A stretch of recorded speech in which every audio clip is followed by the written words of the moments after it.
कर सकते हैं। आपको बहुत बहुत धन्यवाद। जितना तारीफ किया जाए आप तमाम लोगों का बहुत ही कम है। आपने कम समय में इतना बेहतर तैयारी किया, बहुत बहुत धन्यवाद। मैं आपको पता होगा कि शिक्षक दिवस मनाया क्यों जाता है। ये तो डॉक्टर सर्वपल्ली राधाकृष्णन का जन्म दिवस को हम लोग शिक्षक दिवस के रूप में मनाते हैं। अगर डेट याद होगा आप सबको तो वो होगा 5 सितंबर 1888, है ना। 1888 ईस्वी में इनका जन्म शायद तमिलनाडु के तिरुतनी नामक स्थान पर हुआ था। आपको बताएं कि एक गरीब का बच्चा किस तरह से अपना नाम, है ना, देश स्तर पर, पूरे विश्व स्तर पर बनाया। न केवल बनाया बल्कि एक ग्रामीण जीवन जीने वाला बच्चा किस तरीके से देश का राष्ट्रपति, है ना, उपराष्ट्रपति और उसके बाद राष्ट्रपति पद को भी प्राप्त करता है। यहाँ तक कि भारत का जो सर्वश्रेष्ठ सम्मान है जिसको हम लोग भारत रत्न कहते हैं, उसके द्वारा भी उनको सम्मानित किया जाता है। तो आप जानते हैं कि इसके पीछे का मूल वजह क्या है। मूल वजह है शिक्षा।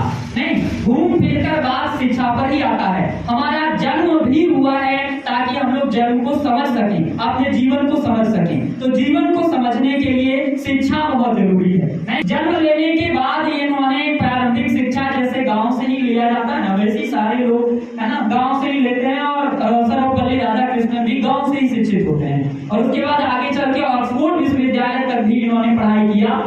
ना एक डेट याद है हमको ईस्वी की 1906 ईस्वी में इन्होंने मास्टर की पूरी उपाधि कंप्लीट कर ली, है ना। और आपको पता हो कि जिस विद्यालय से इन्होंने अपनी पढ़ाई को आरंभ किया था उस विद्यालय में इन्होंने अध्यापक के रूप में काम किया। और उसके बाद लगातार शीर्ष पर चढ़ते गए और ज्ञान के दीपक जलाते गए। देश का नाम विदेशों में भी रोशन करते रहे। आपको मालूम हो कि 40 वर्ष इन्होंने अपने जीवन का 40 वर्ष जो है शिक्षक के रूप में बिताया। और अंततः इनके ज्ञान और प्रतिभा को देखते हुए भारत के आम नागरिकों ने इन्हें उपराष्ट्रपति पद पर स्वीकार किया। और लोगों के द्वारा इनको जो है या हमारे संविधान के अनुसार इनको उपराष्ट्रपति बनाया जाता है। इनके अनुयायियों के द्वारा ये कहा गया कि हम आपके जन्मदिन को मनाएंगे। तब इन्होंने इनका विचार जो है वो ये रहा कि जन्मदिन से ज्यादा बढ़िया होगा कि भारत के जितने शिक्षक हैं तमाम शिक्षकों को हम लोग क्या करेंगे, इस वक्त सम्मानित करेंगे, है ना। तो उनके ही जन्म दिवस पर ये जो है शिक्षक दिवस की परंपरा चलता है। तो इस परंपरा में आप अभी क्या सीखें, शिक्षा ही महत्वपूर्ण है। नहीं, शिक्षा का मतलब होता है कि आपके जीवन में बदलाव होना चाहिए। आप जो पढ़ाई कर रहे हैं इतने वर्षों से, आखिर आपके जीवन में क्या बदलाव आया, आपने क्या सीखा, उस शिक्षा का क्या उपयोग कर रहे हैं आप, ये देखना होता है। यदि आप असभ्य की भांति, है ना, अपना जीवन व्यतीत करेंगे तो आप शिक्षित नहीं है। आप देखते होंगे कि हमारे गांव में, समाज में ऐसे कई लोग हैं जो शिक्षित होने के बावजूद भी अशिक्षित के जैसा कार्य करते हैं। तो उनको शिक्षित होना, है ना, उतना महत्व नहीं रखता है। इसलिए हम आपसे गुजारिश करेंगे कि अगर आप पढ़ाई करते हैं, आप अगर शिक्षित हैं, तो आप एक बात का जरूर ख्याल रखिएगा कि आपके द्वारा किसी भी व्यक्ति का अपमान नहीं होना चाहिए।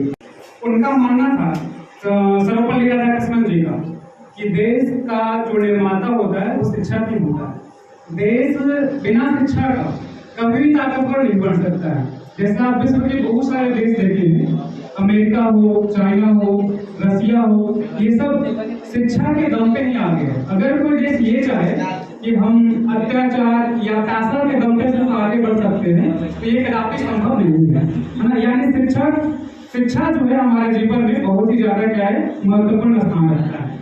शिक्षक जो होते हैं मतलब उनका एक बार मानना था कि बिना शिक्षा का कोई भी जीवन जो है वो सार्थक नहीं होगा। क्या होगा, सार्थक होगा।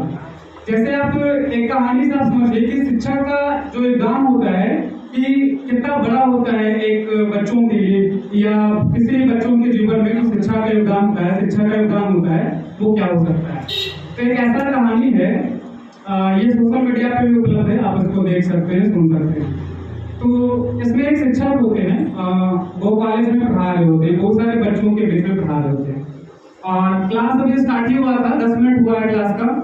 तो एक बच्चा जो है प्रोफेसर से बोलता है कि मेरा जो घड़ी है ना वो खो गया है, ठीक है। उसका घड़ी क्या हो जाता है, खो जाता है। तो वो प्रोफेसर क्या करते हैं कि उन सब बच्चों को चेक करने के लिए, मतलब कि आग्रह करते हैं सबको चेक करेंगे। अब उसमें से ही कोई ऐसा बच्चा होता है जो घड़ी रखे रहता है। अब उसके मन में सोचो कि कैसा दशा चल रहा होगा, या वो तो पढ़ा ही जाएगा, क्योंकि वो घड़ी क्या कर लिया है, चुरा लिया है। लेकिन शिक्षक का जो हाई थिंकिंग है वो कितना ज्यादा हो सकता है उसको समझिएगा कि वो टीचर क्या करते हैं, ठीक है। तो वो क्या करते हैं शिक्षक आगे कि सबसे पहले करते हैं क्या कि वो सबके बच्चों का जितने बच्चों क्लास में होते हैं सबके आंखों पे पट्टी बांध देते हैं, ठीक है। और पट्टी बांधकर सबको चेक करते हैं। वो बच्चा जो चोरी किया था वो पहले से सोच रखा था कि आज हम इस कॉलेज में, इतना बड़ा कॉलेज है, हमारा जो नाम है वो बहुत ही खराब हो जाएगा। वो यहाँ तक ये भी सोच लिया कि हम तो सुसाइड कर लेंगे आज, ठीक है ना, मतलब घर पे जाकर या कुछ भी हम कर लेंगे, अब हमारा क्या क्या मतलब रह जाएगा। तो वो इस तरह से उसके दिमाग में चल रहा था। लेकिन वो शिक्षक क्या किए कि सबके बच्चों की आंखों पे पट्टी बांध दी।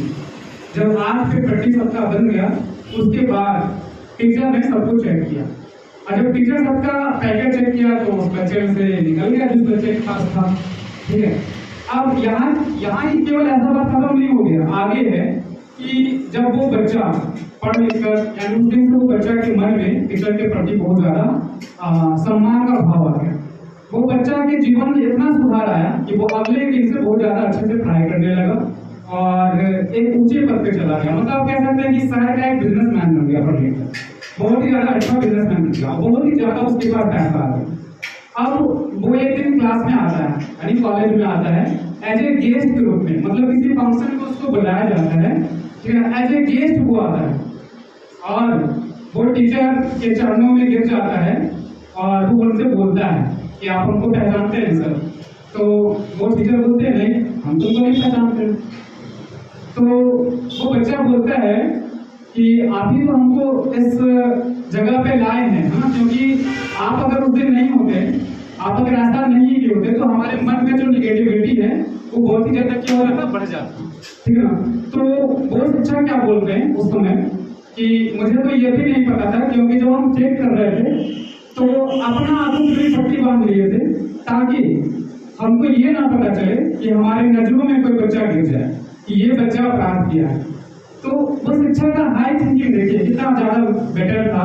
वो ऐसा करके मतलब अपने मन में भी जो शंका है या डाउट है ना, या जो आने वाला नेगेटिविटी है वो उसको आने नहीं दी और उस बच्चों को भी बचाई नहीं। तो इससे हमको ये शिक्षा मिलता है कि अगर हम किसी के मन में हम ये ऐसी आग्रह भावना रखते हैं या आप दूसरे के बारे में ऐसा सोचते हैं तो उससे आपको क्या रहना पड़ेगा, दूर रहना पड़ेगा, है ना। और इससे क्या होगा कि हमारा जीवन भी सफल होगा और दूसरे का भी जीवन सफल होगा। शिक्षक हो और आपको ये भी बताया कि हमारे जीवन का जो प्रारंभिक शिक्षक है वो तो आपको पता ही होगा कि वो हमारे माता पिता होते हैं, नहीं, जो हमें उंगली पकड़कर चलना सिखाते हैं, हमें जीवन की दिशा को दिखाते हैं। मानना ही पड़ेगा नहीं कि हमारे जीवन का प्रारंभिक शिक्षक कौन है, हमारी माँ है, हमारे पिता हैं। तो आपको माता पिता का भी सम्मान करना चाहिए। और आपको एक बार और बताएं हम, है ना, कि जीवन में ये शिक्षक का जो असर है ना आपके जीवन से धीरे धीरे कम होता जाएगा। जब हम लोग छोटे होते हैं तो हर लोग सिखाते हैं, तो हर लोग हमारे लिए शिक्षक होते हैं, लेकिन जैसे जैसे बड़े होते हैं, आप समझदार होते जाते हैं, तो आपके जीवन में शिक्षक की संख्या धीरे धीरे क्या होने लगता है, कम होने लगता है। यानी अब आप शिक्षित हो चुके हैं, अब आपको समझना होगा। तो इस टाइम पीरियड में हम लोग क्या याद रखेंगे कि हमारा सबसे बड़ा शिक्षक हमारा समय होता है, वक्त है, नहीं, ये समय। जैसे जैसे शिक्षक की संख्या कम रहा है तो आपको याद क्या रखना है कि हमारा सबसे बड़ा शिक्षक कौन हो जाएगा, अंततः समय। तो समय को अगर आप बर्बाद कर रहे हैं तो ये भी क्या होता है, ये भी शिक्षकों का अपमानित होता है। अब आप याद कर लीजिए, आज ही के दिन से आप याद कर लीजिए कि यदि आप समय को बर्बाद करते हैं, यदि आप पढ़ाई कर रहे हैं, ये बस दिखावा कर रहे हैं और इसके पीछे समय को व्यर्थ कर रहे हैं, तो कहीं ना कहीं आप शिक्षक को क्या कर रहे हैं, अपमानित कर रहे हैं। एक छात्र होने के नाते आपको समय का सदुपयोग करना सीखना होगा कि हमारा समय किस तरीके से चल रहा है। आपको मालूम हो कि समय एक बार जब निकल जाता है तो वो वापस नहीं आता है ना। शिक्षक वो दीपक होता है ना, जो खुद जलकर छात्रों को क्या करता है, प्रकाशित करता है। अतः अंततः हर हाल में शिक्षक हमारे लिए क्या होता है, बताओ, सम्मानीय होता है। हमारे जीवन में भी कई महत्वपूर्ण शिक्षक आए हैं, है ना, माता पिता सहित हमारे जीवन में भी कई महत्वपूर्ण शिक्षक हैं जो हमें इतना कुछ बोलने के लिए सिखाया हो, है ना। तो उनका हमें आदर और सम्मान करना चाहिए। तो हम आपको बताया कि शिक्षक वो मोमबत्ती के समान होते हैं या दिए के समान होते हैं जो खुद तो जलते हैं परंतु छात्रों को क्या करते हैं उस प्रकाश में है ना लेकर जाते हैं और आगे बढ़ाते हैं। शिक्षक वो पुल के समान होता है ना, जिस पर हम लोग पैर रखकर नदी रूपी संसार को हम लोग क्या करते हैं पार करते हैं। नहीं तो शिक्षक हर हाल हमारे लिए क्या है बताइए सम्माननीय है। कोई भी शिक्षक हो है ना, चाहे वो हमारे जीवन में हमें कुछ सिखाए हो वो भी बढ़िया बात है, नहीं सिखाए हो तब भी वो शिक्षक अगर है तो सम्माननीय है। ठीक है बात, तो इतनी बातें कहते हैं हम अपनी बात को विराम देते हैं। आपके लिए एक बार और बहुत बहुत धन्यवाद आपको कि आप ये अरेंज किए हैं, आप बहुत अच्छे हैं और आपको भगवान करे कि आप जो है